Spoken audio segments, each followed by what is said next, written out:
Salut, c'est Thierry du podcast Au fait, c'est quoi? Alors, étant grand fan de la saga Rocky, forcément, je m'intéresse à la boxe et puis je suis un petit peu de la génération où ça parlait de Mike Tyson. Et pour autant, quand on mélange un petit peu tout ça et j'entends des titres champion du monde de WBA, champion du monde WBC, je suis un petit peu perdu. Et du coup, étant donné que Sylvain a été champion du monde toute catégorie, et oui, je vous l'apprends, du coup, je me suis dit, lui, il peut forcément m'expliquer un petit peu le contexte. Du coup, Sylvain, au fait, c'est quoi les différents championnats de boxe?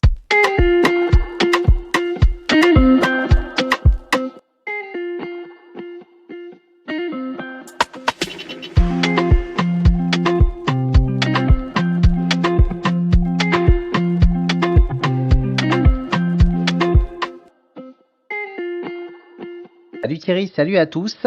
Eh ben, écoute, on va parler de ces championnats de boxe parce que comme toi, je m'intéresse à tous les sports et c'est vrai que souvent je me levais. Tu sais, la nuit, les fameux combats de Mike Tyson où tu te levais et tu avais juste le temps d'aller aux toilettes et le combat était déjà fini. Ça m'avait toujours fait rire, un peu ce moment où il était au sommet de son art.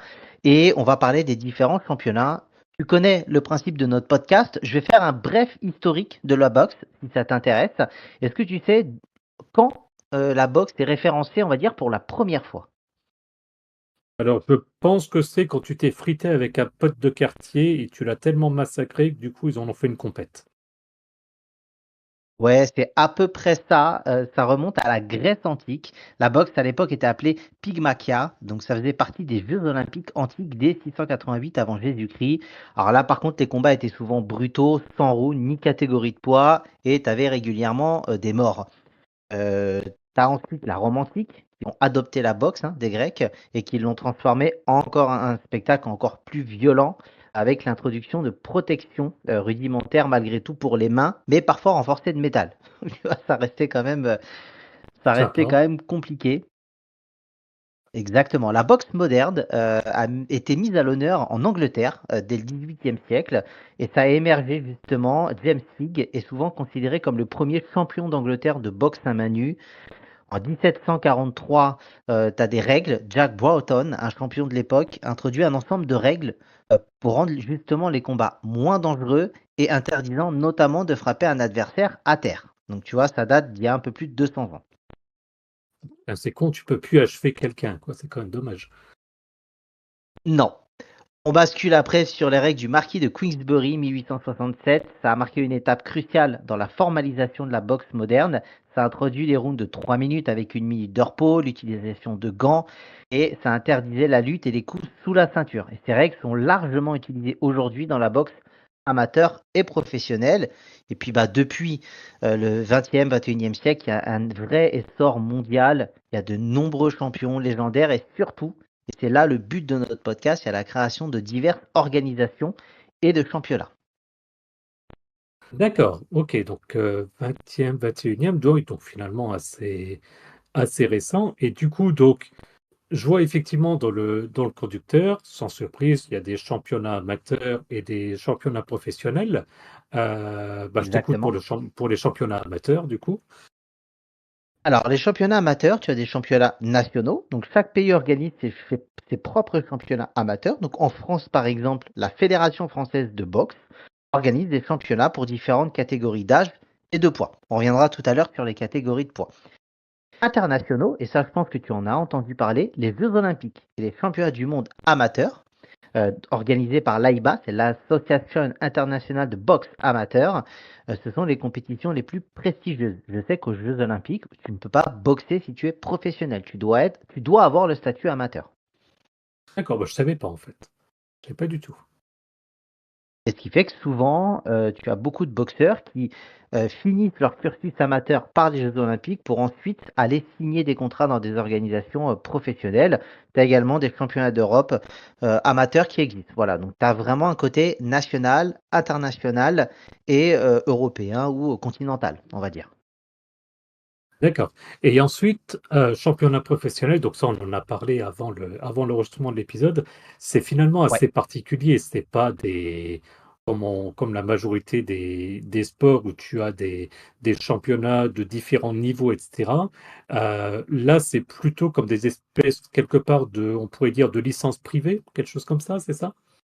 Exactement, c'est un peu le système, tu sais, de la NBA ou souvent des sports américains avec des ligues privées.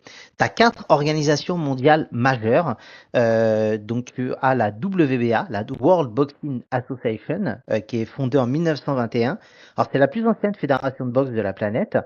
Et elle a pris la relève de ce qu'on appelle de la NBA, la National Boxing Association, qui maintenant, l'acronyme est utilisé pour la Ligue de basket en 1962. Donc, en D'accord. plus des titres de champion du monde réguliers appelés WA, la WA décerne aussi des titres de super champion pour un champion qui a conservé sa ceinture plusieurs fois, 5 fois. D'accord. À chaque fois qu'elle l'a remise en jeu, quelque part. Exactement. Ce qu'il faut comprendre, c'est D'accord. que dans ces 4 organisations, les boxeurs peuvent participer à plusieurs organisations, voire les 4. Et c'est pour ça que tu vas avoir des boxeurs qui, pour être le champion incontesté, va devoir s'imposer dans chacune des organisations pour devenir, on va dire, le super champion, si tu préfères. D'accord. Donc là, tu disais, il y a on va dire en français WBA, donc la World Boxing Association. Tu peux du coup citer Exactement. les trois autres pour nos auditeurs? À la WBC, la World Boxing Council, fondée en 1963 par 11 pays, donc États-Unis, Argentine, Royaume-Uni, France, etc. Cette D'accord? fédération, c'est la plus connue et c'est aussi la plus courtisée par les boxeurs. Parce qu'il faut dire que les Américains en raffolent et ne cessent de la mettre en valeur. Et elle est souvent, alors c'est celle qui va rapporter le plus et qui va être la plus médiatisée, en gros, parce qu'il y a D'accord. beaucoup plus de pays. À l'IBF, l'International Boxing Federation, créée en 1983, donc beaucoup plus récente, Bob Lee l'a fondée après avoir échoué dans sa tentative de devenir président de la WBA. Donc il y a un mec qui s'est dit, je vais être président, ça marche pas, je vais créer ma fédération. Ah, Et tu ok. as la WBO, la World Boxing Organization, fondée en 1988, donc encore plus récemment, par un groupe d'hommes d'affaires dominicains et panaméens, qui sont dissidents de deux autres organisations. Et c'est effectivement la dernière qui est peut-être un petit peu moins cotée, mais qui fait malgré tout partie des 4 organisations majeures. D'accord. Et donc, comme tu expliquais précédemment, donc il n'y a pas d'exclusivité, c'est-à-dire qu'un boxeur peut boxer pour l'une ou l'autre des quatre organisations, voire éventuellement pour les quatre, et c'est ça qui fait qu'on entend que tel et tel boxeur est champion du monde WA ou WBC ou IBF ou WBO. C'est bien ça? Exactement, c'est ça. Et tu vas avoir souvent, si tu écoutes bien maintenant, un champion qui vient de réunir la WBA et la ceinture WBC, qui vient de réussir en tout cas à remporter deux organisations. Ces organisations, elles ont chacune leur propre type mondiaux dans leur catégorie de poids. Et un boxeur qui les détient effectivement est déclaré comme le champion incontesté. Il existe également des titres continentaux, Europe, Amérique du Nord, etc., et nationaux qui servent souvent de tremplin pour les boxeurs aspirant à des titres mondiaux. C'est la boxe, c'est un sport où le champion du monde va remettre son titre face à un challenger qui a monté les échelons jusqu'à le battre. Le champion du monde, globalement, n'a qu'un seul combat à faire pour garder sa ceinture. Donc tu vois, il Pour faut la qu'il y ait quand même perdre, des du coup. tremplins, ou la perdre, exactement. Donc il faut quand même qu'il y ait des tremplins pour que des jeunes puissent prétendre à un moment à postuler pour un titre de champion du monde. Tout ça part du principe que ce sont des histoires de gros sous, de contrats, de droits télé. Voilà, il y a beaucoup de choses qui rentrent en jeu. Et c'est assez marrant parce que, petite anecdote, et en disant ça, je pense à un collègue que je salue qui normalement nous écoute et qui ne manquera pas, je suis sûr, de faire une remarque sur la remarque que je vais faire, c'est que dans la saga Rocky, on montre effectivement cet aspect-là. Et il y a alors eux, ils font plus simple, ils parlent vraiment du champion du monde. Ils donnent pas les différentes compétitions, mais donc en l'occurrence Apollo Creed, qui justement veut jouer contre un challenger, en l'occurrence Rocky Balboa, qui lui justement fait, comme tu as expliqué, des championnats, on va dire, locaux. Et puis, effectivement, il joue. Et puis, bon, après, je vous raconte pas, enfin, la majorité de nos auditeurs, je pense connaître la saga et savent ce qui se passe. Pour les autres, je vous invite à regarder. Ça reste particulier. Ok. Et justement, bah, si je reste sur Exactement. mon amalgame, on parle de champion du monde des poids lourds. Moi, je me souviens de boxeurs français comme Brahim Asloum, ou alors je sais plus dans quelle catégorie il était, mais j'ai en tête qu'on parle de poids plume, de poids coq, tous ces genres de choses-là. Est-ce que c'est ça, les Ouais, fameuses différentes catégories de poids? exactement. Alors les catégories de poids, elles ont été introduites pour assurer des compétitions plus équitables entre boxeurs de gabarits similaires. Tu te doutes bien que si tu mets un mec de 120 kilos contre un mec de 70, le combat va vite tourner potentiellement pour celui qui est le plus lourd. Les limites de poids, donc elles ont évolué au fil du temps et elles peuvent légèrement varier entre la boxe amateur et professionnelle, ainsi qu'entre les différentes organisations que l'on a vues auparavant. Par contre, tu as quand même une catégorie. Tu as 17 catégories de poids qui existent. Et je me souviens t'en avoir parlé hier en préparant l'émission en disant, écoute Thierry, on avait parlé de ça. Il y en a beaucoup plus que je l'imaginais.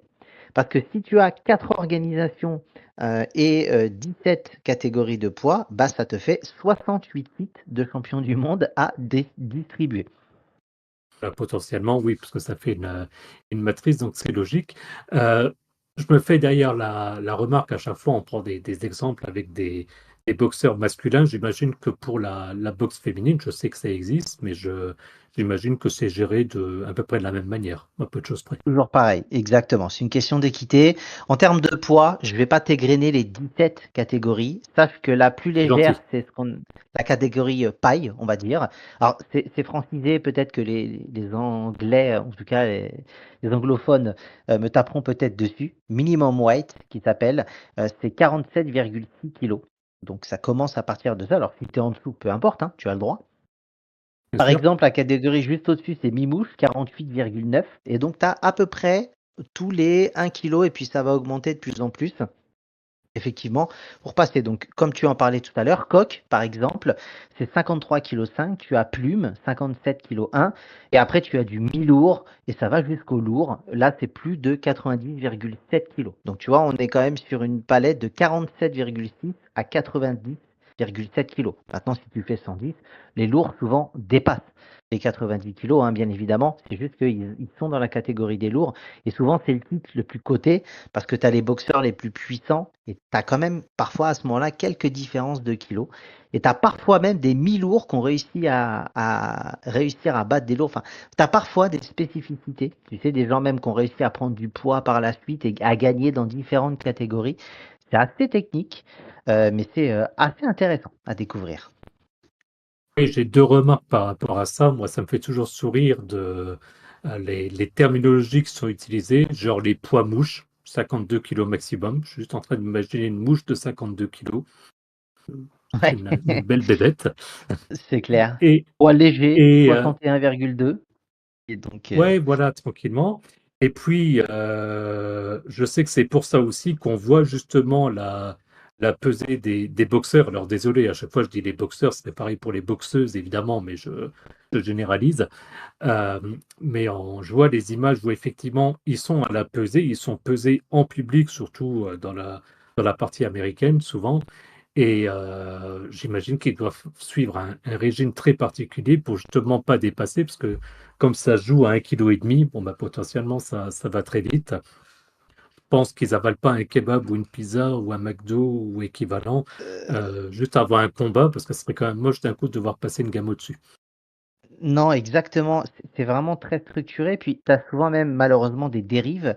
Tu as des conséquences comme le weight cutting. Tu as des gens, tu sais, qui ils vont perdre des kilos en l'espace d'un jour ou deux en étant dans des chauffés, dans une espèce de sudation extrême pour pouvoir perdre énormément de poids, arriver à la peser. Donc voilà, c'est pas un dopage dans le sens où il n'y a pas de produit, mais c'est quand même Mhm. parfois des techniques et des méthodes qui ne sont pas hyper intéressantes pour la sécurité de ces gens-là. Et je pense qu'à terme, en plus des commotions cérébrales et tout ça qu'il peut y avoir, parce que même s'il y a des gants, même s'il y a des protections, on voit quand même parfois malheureusement des décès, on voit quand même beaucoup de gens qui se pètent le nez, qui ont des problèmes au niveau du cerveau et autres. Et c'est vrai que c'est quand même un sport où il faut être vigilant et qui peut être dangereux. Absolument. Euh, Bah écoute, moi honnêtement, ça me parlait dans les grandes lignes, mais pas vraiment. On le dit à chaque fois de nos introductions, mais là, sur le coup là, c'était une pure réalité. Et Ouais. sur le coup là, bah, pour moi, c'est très clair. Je tendance à penser pour toi aussi. Je pense que tu as appris aussi pas mal de choses Totalement. en préparant cet épisode. Avant de passer aux fameuses anecdotes, est-ce que tu avais encore un autre aspect à indiquer? Alors, dernière chose pour les catégories de poids, sache qu'en boxe Oui, amateur, on va parler des Jeux Olympiques. Par exemple, aux Jeux Olympiques de Tokyo, en 2020, il y avait 8 catégories. Alors, pour les Jeux Olympiques, il y en a 8. Ça va de poids mousse à super lourd, plus de 91 kilos. Pour les femmes, il y en avait 5, allant de poids mousse à poids moyen, 75 kilos maximum. Donc, il y a quand même moins de catégories que la boxe traditionnelle et on est toujours effectivement dans le domaine de l'amateur. Voilà, c'était juste la petite précision. ok, mais qui a toute son importance, surtout qu'on a souvent parlé dans nos épisodes des Jeux Olympiques. Et ben tiens d'ailleurs, ça permettra de mettre des liens vers les épisodes en question, parce que pour l'instant, on n'avait pas encore cité. Magnifique. On passe, on passe aux anecdotes du coup? Allez, c'est parti. Les anecdotes, je vais essayer de concaténer parce que honnêtement, j'en ai eu énormément. Donc, je vais ne pas trop m'attarder sur chaque anecdote. Sache que les premiers gants n'étaient pas pour les pros. Au XVIIIe siècle, le fameux Jack Broughton, considéré comme le premier champion d'Angleterre, a inventé les premiers gants de boxe appelés mufles. Elles étaient principalement destinées à l'entraînement et aux exhibitions pour protéger les visages des gentlemen. Et donc, les combats professionnels continuaient à se dérouler à main nue. Mais ça a été quand même la première création des gants que l'on peut maintenant voir actuellement. Ouais, moi, ce que j'avais toujours entendu, je sais pas si c'est vrai, mais ça me paraît très logique, c'est que l'intérêt principal des gants, c'est justement, ben, comme c'est doux, entre guillemets, en tout cas, c'est lisse, ça permet d'éviter justement de générer des éraflures et donc du sang, etc. Et donc entre guillemets, Exactement, d'amortir un petit peu les coups. D'accord? exactement. Le jeter de l'éponge vient de la boxe. Le savais-tu? Ah ben, oui, avec Rocky, je vois la scène Exact, c'est ça. dans Rocky 4 de l'entraîneur qui lui gueule jette l'éponge, Rocky, jette l'éponge. Donc oui, ça me parlait, mais vas-y, explique pour ceux éventuellement qui ne connaîtraient pas. Alors l'expression jeter l'éponge, c'est-à-dire abandonner, arrêter quelque chose, vient littéralement de la boxe. Durant les pauses entre les rounds, les seconds utilisaient une éponge humide pour rafraîchir le visage de leur boxeur. Si un entraîneur jugeait que son combattant ne pouvait plus continuer, il jetait l'éponge sur le ring en signe d'abandon, tout simplement. Absolument, ouais. Aux Et Jeux c'est une règle Olympiques, historique. exactement. Et ça, maintenant, c'est rentré dans le domaine courant en termes d'expression. Aux Jeux Absolument. Olympiques antiques, on en parlait tout à l'heure, les boxeurs utilisaient parfois des lanières de cuir autour de leurs mains renforcées de métal. Donc, tu peux te douter que ces combats étaient extrêmement brutaux et que ça pouvait avoir des conséquences désastreuses, voire tragiques. Ok. Ouais, ça fait un peu, ça se rapproche de l'arme de poing dans ce cas-là, c'est un petit peu gênant quand même. Exactement. Tu as un dentiste à l'origine du protège-dents. Le premier protège-dents moderne a été inventé par un dentiste londonien, Jack Marks, en 1902. Et le premier boxeur professionnel à l'utiliser fut Ted Lewis. D'accord. On a encore Je d'autres vais des anecdotes? Alors, je vais t'en citer encore 2 petites. Tu as un combat remporté en 1 seconde, le combat le plus rapide de l'histoire. Effet Ajakba détient le record de la victoire la plus rapide de la boxe professionnelle. Son adversaire a quitté le ring au coup de gong initial en signe de protestation pour un problème de salaire. D'accord. Alors, je te dirais que quand j'ai lu cette anecdote et quand j'ai vu en 1 seconde, je me suis dit, attends, ils partent chacun de leur coin. Il faut quand même se rapprocher, même si, admettons, il y en a un qui décroche une droite et qui le fait tout de suite, tomber tout de suite, il se passe plus d'1 seconde. Ok, je comprends, c'était effectivement du coup un abandon. Donc, c'est quand même effectivement plus logique. Exactement. Tu as le chessboxing, ça existe, c'est un sport hybride qui alterne des rounds de boxe et des rounds d'échecs. Si tu vas maintenant sur les plateformes de streaming, ça existe encore. Il y a des youtubeurs ou des twitchers assez connus qui en font. Donc les combattants doivent être à la fois stratèges sur l'échiquier et résistants sur le ring. Excellent, j'adore l'idée. Voilà.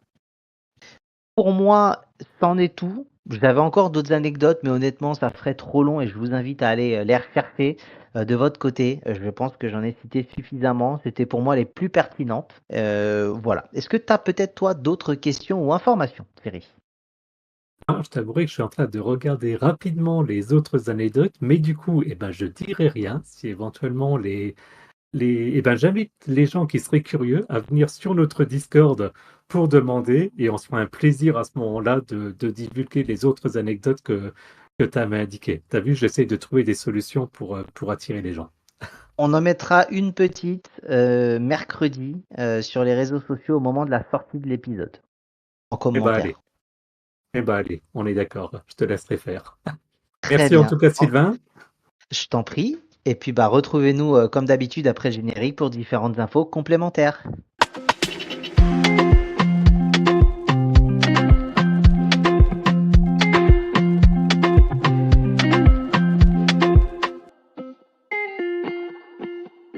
C'est Sylvain du podcast Au fait c'est quoi? Merci de votre suivi et de vos écoutes. Retrouvez-nous sur X, anciennement Twitter, géré de main de maître comme d'habitude par Thierry.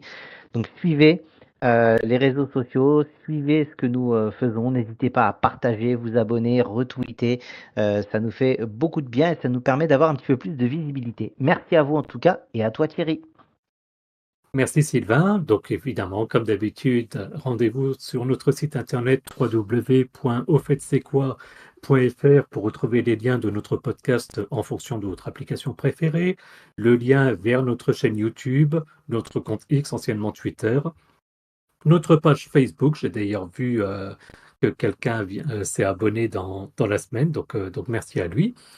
Et puis également, consultez les notes de l'épisode pour obtenir les liens vers notre page Buy Me a Coffee si vous souhaitez nous soutenir financièrement en nous payant un petit café. Vous verrez, il n'y a pas d'obligation de répétition ou quoi que ce soit. Allez voir la page, vous verrez tout de suite comment ça se passe. Et puis, comme on disait, notre serveur Discord pour discuter entre vous et avec nous. Et sur ce coup-ci également, obtenir des anecdotes en plus sur l'épisode. Merci à tous et à plus dans le bus. À bientôt, salut!